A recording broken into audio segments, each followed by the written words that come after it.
Bonjour à tous. Je vais vous faire ici une présentation sur 150 ans de recherche marine sur la côte d'Opale. On va parler des laboratoires zoologiques maritimes et océanographiques du Boulonnais, donc entre 1874 et 2024. Et je suis François Schmitt, directeur de recherche au CNRS. Je travaille au laboratoire d'océanologie et de géosciences qui se trouve à Wimereux.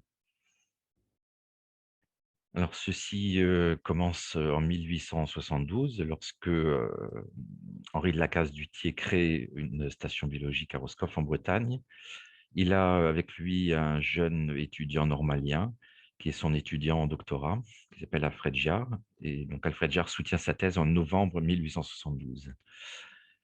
Juste après, il est nommé en 1873 à 26 ans, professeur suppléant à la faculté des sciences de Lille.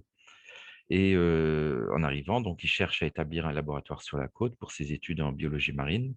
Il explore les environs et il décide donc de choisir la côte boulonnaise. Alors pour plusieurs raisons, il dit que c'est assez riche au niveau de la faune, disponible. C'est proche de l'île parce qu'il y a un train qui vient d'être mis en place, avec une distance donc en 3 heures, il peut aller de Lille à Boulogne et il y a une nouvelle gare qui a été installée. On voit ici la photo, enfin une gravure de 1867 et une photo 150 ans plus tard en 2017. Donc on voit que la structure a très peu changé et une autre raison, affichée donc, c'est que là, c'est une citation de Giard. Il dit qu'il y a pas d'hôtel luxueux, il y a pas d'établissement balnéaire et donc il y a pas en fait, la population oisive et malsaine, qui est curieuse et qui va, déranger les chercheurs, dans leur travail. Alors là, on peut dire qu'il s'est un peu trompé puisque un peu plus tard, une dizaine d'années, entre 10 et 20 ans plus tard, Wimereux est devenu une station balnéaire très à la mode, donc avec comme c'est attesté par les différentes affiches qu'on peut voir ici. Donc mais malgré tout, donc Giard, vers 1874, donc il était assez tranquille pour ses travaux. Il loue en fait, un chalet qui s'appelle le Sorésien. Il y avait en fait, Wimereux n'existait pas, à ce moment-là. Il y avait un champ de dunes et puis quelques chalets, 7 ou 8 chalets. Donc, il loue à un particulier, un de ces chalets et donc il établit une des premières stations, zoologiques, un premier laboratoire marin en France. On peut voir ici, que donc il en 1874, c'est la quatrième, hein, en regardant, donc on a eu Concarneau, Marseille, Roscoff, Vibreux et ensuite plusieurs autres. Alors le bâtiment qu'il a choisi, on le voit ici, d'un côté sur une gravure, sur un dessin en haut à droite de Vaillant en 1877, une photo du début du XXe siècle et une photo, du XXIe siècle. Alors on peut voir que, le petit chalet existe toujours, même s'il y a eu des constructions autour de lui. Et puis au XIXe siècle, on peut voir encore des structures en bois qui sont en fait des restes du port en eau profonde construit par Napoléon, au début 1800. Donc Napoléon à l'époque voulait, envahir comme on le sait, l'Angleterre et il avait besoin d'avoir différents ports pour, stocker, ses bateaux et donc Wimereux était un de ces ports. On peut le voir ici sur la carte postale, les restes de ce port en eau profonde et également dans les ruines dans ce beau tableau en fait de Jean-Charles Cazin datant de 1896 et montrant donc les ruines de l'ancien port de Wimereux. Donc cette première station, elle servait en fait à accueillir des étudiants, à faire des recherches également. Donc c'était la préparation de licences et sciences naturelles. Il y avait 3 donc à l'étage, il y avait 3 chambres pour le professeur et ses élèves. Il y avait, une cuisine, il y avait des pièces, transformées en laboratoire. Il y avait aussi, des hamacs, hein, pour les étudiants, donc l'installation, n'était pas très, très, confortable. Alors Gérard a un petit peu, forcé la main pour établir ce pied-à-terre puisque, en fait, le on peut trouver trace de critiques du ministre de l'instruction, publique, de l'époque, c'est-à-dire le ministère de tutelle, qui, reproche au doyen, en fait, d'avoir autorisé cette installation, parce que lui-même n'avait pas donné l'autorisation et donc il indique voilà, la création de ce laboratoire ajourné jusqu'à nouvel ordre et cetera. Je veux un rapport de votre part. Bon, tout a réussi à se finalement, Giard a quand même pu établir, son laboratoire et puis les choses se sont calmées. Il a obtenu des subventions. Donc, par exemple, en 2 000 francs de l'époque en 1874, 4 000 francs par an après, un peu plus tard, provenant de l'école pratique des hautes études. Et ça permettait de payer les voyages des étudiants et des chercheurs et puis aussi quelques consommables, donc sous forme d'aquarium, de microscope et cetera.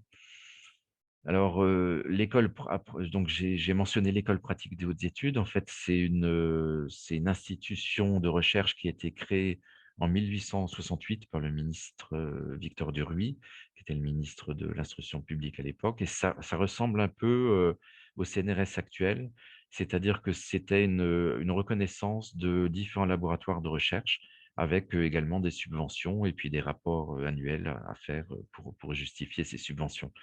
Et on peut voir, les rapports sont disponibles en ligne et on peut voir qu'en 1878, par exemple, il y avait seulement 40 laboratoires dans toute la France, hein, comparé aux 1000 laboratoires qui existent actuellement, rattachés au CNRS. Donc là, à cette époque, c'était 40 laboratoires avec des noms très connus, hein. On peut voir Becquerel, Berthelot, Pasteur, Charcot et cetera. Et dans la, discipline des sciences naturelles, il y avait que 7 laboratoires attachés et parmi ces 7, il y en a 3 qui étaient des stations, maritimes, donc Roscoff, Wimereux et Marseille. Et on peut voir donc là dans la liste, laboratoire de zoologie maritime de Wimereux. Donc, donc ce rattachement à l'école pratique d'études était, disons une reconnaissance et aussi une source de financement. Et on peut voir dans ces rapports une évolution des titres de Giard puisque au début, donc, jusqu'en 1886, il était indiqué professeur à la faculté des sciences de Lille. Hem, alors rentré 1887, il a été nommé maître de conférences à l'École normale supérieure à Paris. Plus tard, il a été nommé chargé de cours à la Sorbonne et maître de conférences, donc toujours il était toujours maître de conférences à l'École normale supérieure et en 1892, il a été nommé professeur à la Sorbonne, à la faculté des sciences, et il avait une chaire, qui s'appelait la chaire d'évolution des êtres organisés, qui a été créée pour lui. Donc on peut voir qu'il est resté que 5 ans, enseignant, à l'École normale supérieure et on peut voir aussi qu'il était passé de professeur, dans la faculté des sciences de Lille à maître de conférences qui est un grade en dessous, mais les enseignants-chercheurs étaient prêts à disons pour aller à Paris, et en plus à la Sorbonne, qui était plus prestigieux, ils étaient prêts à avoir un grade inférieur et par contre, il a obtenu donc de nouveau le grade de professeur seulement en 1892 et donc en fait, il prend également la direction d'un laboratoire à Paris qui est associé à cette chaire. Il amène son assistant, Jules Bonnier et puis, aussi Étienne Canu qui était un étudiant en doctorat. Et ce qu'il faisait donc, il conserve en fait la station de Wimereux pour ses étudiants, de l'École normale supérieure. Donc lorsqu'il a été nommé, à Paris en 1877, la question s'est posée de, quoi faire de la station de Wimereux. Alors il a eu un successeur qui était son ancien assistant, qui s'appelle Paul Halley, donc qui a été nommé professeur, à Lille et donc Paul Halley dit: «Bah, c'est normal, hein, Wimereux, c'est rattaché à Lille, donc moi je continue et je prends la direction de la station de Wimereux». Giard n'était pas d'accord, il a dit: «Non, non, Wimereux, c'est à moi, c'est moi qui continuerai à l'utiliser». Hem Et sachant qu'en fait, j'y reviendrai un peu après, mais il a été député pendant, un mandat de 1882 à 1885, ce qui lui permettait d'avoir des attaches politiques et il a réussi auprès du ministère à imposer son point de vue, ce qui fait que la station de Wimereux a continué à a été rattachée à la Sorbonne. Donc les relations entre, Paul Halley, son successeur et Alfred Jarre ont commencé à être très mauvaises à ce moment-là. Et donc Paul Halley, par exemple, il indique dans une, publication en 1888 qu'il voulait, trouver un endroit pour faire ses travaux et puis, finalement, il a décidé d'aller au Portel à 2 kilomètres de Boulogne, puisqu'il n'a pas pu conserver Wimereux. Il a loué une petite maison, où les étudiants pouvaient venir faire leurs travaux et ils venaient surtout pendant les vacances et il indique, hein, puis c'est une petite vengeance, il dit: «Le Portel, c'est mieux que Vimereux, à Vimereux, il y a juste des quelques cailloux à retourner, au Portel, il y a toute une grève avec beaucoup de cailloux à explorer. En plus, Vimereux est envahi par des baigneurs oisifs qui vont nous déranger, tandis au Portel, c'est pas le cas. En plus, on pourra accéder au port de pêche, pour aller en mer». Donc ce 1er laboratoire de Paul Halley, au Portel, en fait, on sait juste qu'il a loué une maison, hein, qu'il a décrit dans ses travaux, mais on n'a pas de photos, on ne sait pas exactement. Donc, on sait qu'il a loué un hangar pour, stocker, différentes choses, et donc, sur cette carte postale, on voit quelque chose qui pourrait sans doute être le hangar. On voit une maison, à côté, donc il est possible, mais on n'est pas certain que c'était cette maison-là qu'il louait. Donc il le décrit en tout cas, donc il y avait 3 salles de 30 mètres carrés chacune, 7 chambres à coucher, un éclairage au gaz, des réservoirs d'eau de mer, une plateforme. Donc c'est pour ça, en voyant la photo, on peut se dire: «Voilà, c'est peut-être ça la plateforme». Il venait pendant les vacances, donc le prof, avec ses étudiants, et par exemple, il décrit qu'en 1889-90, il y avait 15 personnes qui étaient venues, 9 étudiants en licence, plusieurs en doctorat. Et puis on peut retrouver, certaines cartes postales, hein, donc par exemple celle d'un étudiant ici à droite, qui dit, c'est l'écriture manuscrite qu'on voit sur la carte postale: «Je suis là depuis plus de 15 jours, je m'ennuie pas, on a fait des marées, on a utilisé le canot du laboratoire», et le Berrouet, donc c'était le nom du canot du laboratoire. On a fait des dragages, et cetera. Donc c'est ce canot qui est indiqué ici, hein, donc c'est grâce à un soutien de la faculté des sciences de Lille qu'il a pu acheter. C'était un voilier en fait de 7 mètres de long.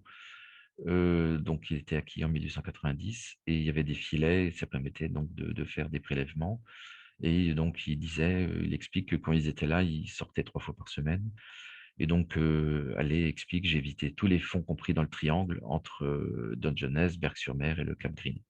Donc ça, c'est disponible dans, différentes sources, hein, donc en particulier, il est dans la revue biologique du nord de la France, on peut voir les références ici.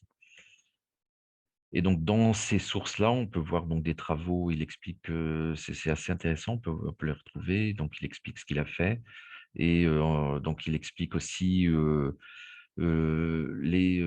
vocabulaire utilisé par les pêcheurs pour se repérer, puisque bien sûr, ils avaient, aucun moyen moderne de se repérer. Donc ils faisaient en fait des triangulations pour déterminer une position. Donc, Boulin-Bert et Saint-Pierre qui sont mentionnés ici, c'est des repères, sur la côte, et donc ça permettait de savoir où ils se trouvaient, et comment retrouver différents endroits. Il y a aussi des cartes des fonds marins. Donc là, c'est une carte, publiée en 1890, et puis qui a été retravaillée à droite, donc à partir de l'original, et ça permet, en particulier d'essayer de voir comment, ces fonds marins ont évolué, ont bougé depuis entre cette époque et celle de maintenant. Donc de son côté, Giard en fait, s'est aussi retrouvé au Portel. Il l'explique dans un des rapports. Il dit, qu'il y a des différentes, heu, il y a des amateurs éclairés qu'il a rencontrés, et en particulier, il y en a un qui s'appelle monsieur Bettencourt, qui était, assez fortuné, et puis donc qui a proposé en fait à Giard d'utiliser son propre laboratoire. Il avait un laboratoire privé également au Portel, donc à partir de 1885, et il avait aussi commencé à mettre en place une collection de spécimens, et donc il proposait aux chercheurs de Wimereux de venir y travailler, et donc dans ses rapports, Giard indique que c'est une succursale du laboratoire de Wimereux. Voilà.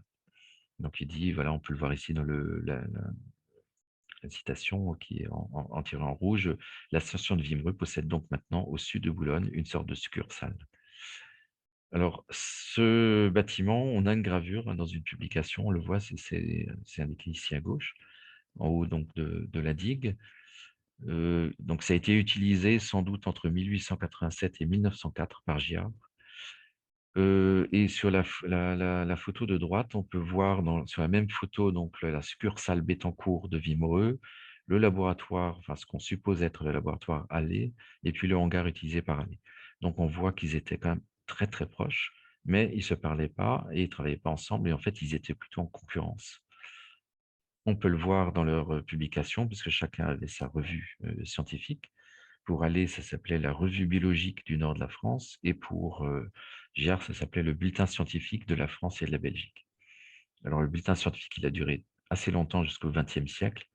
La revue biologique de Halley, par contre, sans doute pour des problèmes de financement, s'est arrêtée au milieu des années 1890. Mais dans, leurs lettres, également dans leurs écrits, ils n'arrêtent pas de se critiquer. Donc, Halley, dit que c'est un citoyen polymorphe, son ambition va jusqu'à la folie, une canarie plus, il mord méchamment, c'est un jésuite rouge. Et puis Giard, donc critique également Halley. Bon, apparemment, on trouve plus de traces de ces bagarres, à partir des années 1890, donc les choses se sont sans doute, calmées progressivement. Donc Halley, indique qu'il était assez à l'étroit dans la maison qu'il louait et il a réussi à obtenir des crédits de la part de l'université, donc pour, acquérir, donc pour faire une nouvelle construction et donc grâce au ministère des Travaux publics qui était la tutelle du port de Boulogne, ils ont concédé un terrain à la faculté des sciences de Lille et ils ont commencé une construction. Et donc, elle explique que la digue Carnot, c'était à l'endroit de la digue Carnot, donc dans le port de Boulogne, et elle explique que la digue Carnot est intéressante parce qu'il y a des amas de blocs de pierre qui servent d'abri à une foule d'animaux. On peut voir des photos, donc ça c'était la digue Carnot, donc l'installation du bâtiment. On peut voir une vision moderne, donc de cette digue. Le point jaune indique là où il y avait, donc cette installation.